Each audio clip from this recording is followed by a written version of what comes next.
A few weeks ago, I was featured in the Chicago Tribune in an article that had to do with how to go about the decision to move your aging parents in with you. In today's episode, I take it a step further and talk with you about if you do decide to move your aging parents or in-laws in with you, what kind of plans to consider. And I talk about the pros and cons for you to think about.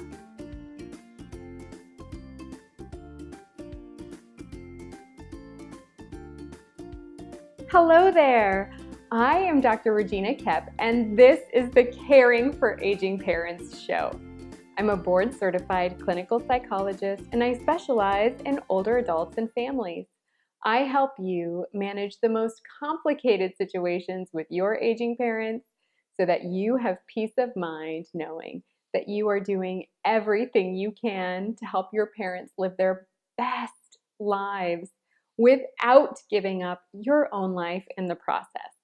So for the best tips on helping you to care for your aging parents, hit the subscribe button and don't forget to hit the bell, ding, for new tips every Wednesday. So as we get started, I wanted to share a helpful freebie that I made just for you called the Ultimate Caring for Aging Parents Checklist. Take a minute to download it. It'll really help you out. Okay, so a few weeks ago, I was featured in the Chicago Tribune in an article that had to do with how to go about making the decision to move your aging parents in with you. And today, I wanted to walk you through 7 items to consider if you're in the process of deciding to move your parents or in-laws in with you. So 1, take your time with this move and lay a roadmap.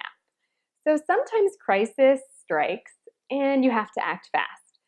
But if you're considering this move and there's no crisis, really take the time to think it through and be mindful each step of the way.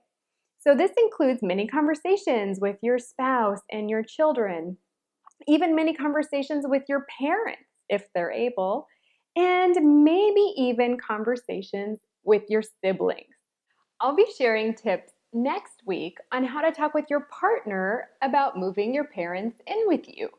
So be on the lookout for that episode. 2, be clear on how finances will be managed. Who will pay for what? Will your parents pay for utilities? Will they pay rent? Then talk about how they'll be paid for. Will there be an automatic transfer? Will they write you a check? Will some of the bills be in their own name? List everything out and come up with a fair plan. It's helpful if financial expectations are communicated clearly and honestly up front. Nobody likes to be caught off guard, especially with money. Of course, things are going to change over time. Every household's finances change, right? But this will at least help you to have a starting point and set you up for having conversations about money down the road. Number 3 is have a backup plan.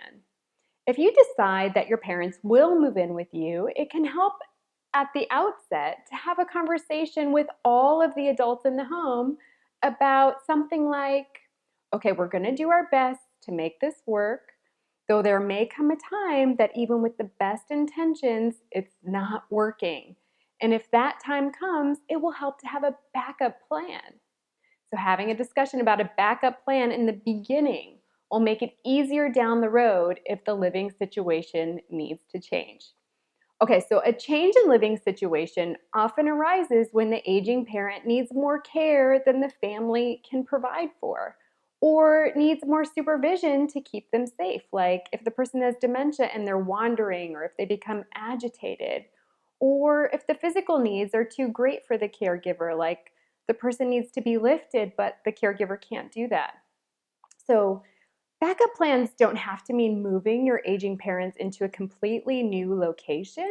It might include bringing in someone to assist your parent, like with a home health aide, or having your parents go to a day program during the day if you need it.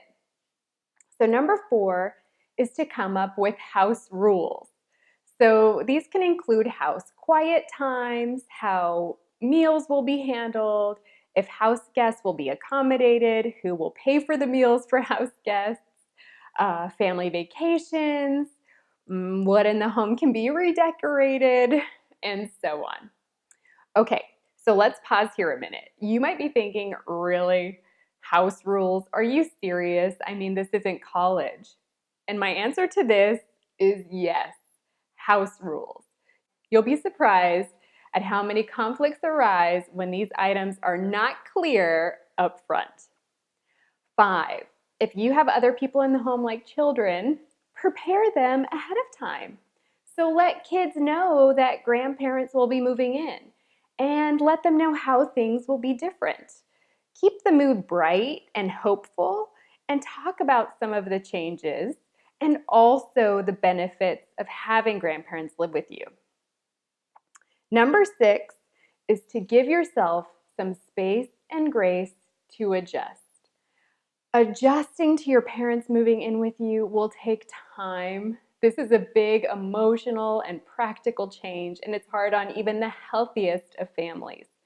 So be patient with yourself, be patient with your partner, your children, and even your parents. Number 7 is try to limit other stressful life changes during this adjustment phase if you can. So this is a huge change and a big adjustment. And because of this, it can help to limit other big life changes, even positive ones, like a career change or starting a startup during this adjustment phase. Sometimes, though, it's not possible to prevent other big life changes, but if you can, limit other stressful changes, then do it. So for example, if you have a choice on the timing of moving your aging parents in with you, you might not want to do it at the same time you're scheduled for knee surgery, right? Or at the same time your kids are starting middle school. Those are really tough adjustment times after a medical procedure, after your kids are starting a new phase in their life. Think about that. Now I want to talk about some of the pros and cons to moving your parents in with you. Okay, let's start with the cons. We'll end on a positive note. So depending on the care needs of your aging parents, it can turn out to be more than you sign up for. Depending on your stage of life and your own personal goals, dreams, wishes, you may have other priorities in your life. And you might find that your aging parents have care needs that interfere with plans for your own life. And then finding a way to integrate the needs of your parents with your own needs and wishes for your own life, that can be really tough. If the arrangement isn't going well, and if there's a lot of struggle and conflict, or the caregiving tasks are more than you signed up for, this struggle can lead to resentment and strain in your family. Okay, now let's talk about the pros. So it can be an incredibly rewarding experience living with aging parents in their final phase of life. You may become closer with your parents than in any other time in your life with them. You may find tender moments that you will cherish for the rest of your life. And in fact, many people say that it was the hardest promise they ever kept, and they would do it again. So I want to share with you a couple of examples of people caring for their aging parents. The New York Times recently published an article called "I Put My Own Life on Hold: The Pain and Joy of Caring for Parents." So in this article, caregivers from around the US and Canada were quoted, and I'm going to share a couple of these quotes with you. Here is a quote from Suzanne Burke in Savannah, Georgia. "I moved back home and took care of my parents for 4 years until they died 4 months apart. They were wonderful people and I don't regret it. But I put my life on hold, including professionally, and had to start over from nothing in my 30s. And here's another from Mary McKim from St. John's, Newfoundland and Labrador. "After my mom had a stroke, I cared for her 24/7 until she died in her own home 2 years later. It was the hardest thing I ever did in my life, but my mom and I had many moments of enjoyment being together. We laughed, we cried, we were closer than ever before." And wrapping up, I wanted to validate that moving your aging parents in with you is a really complicated and wide-ranging emotional experience.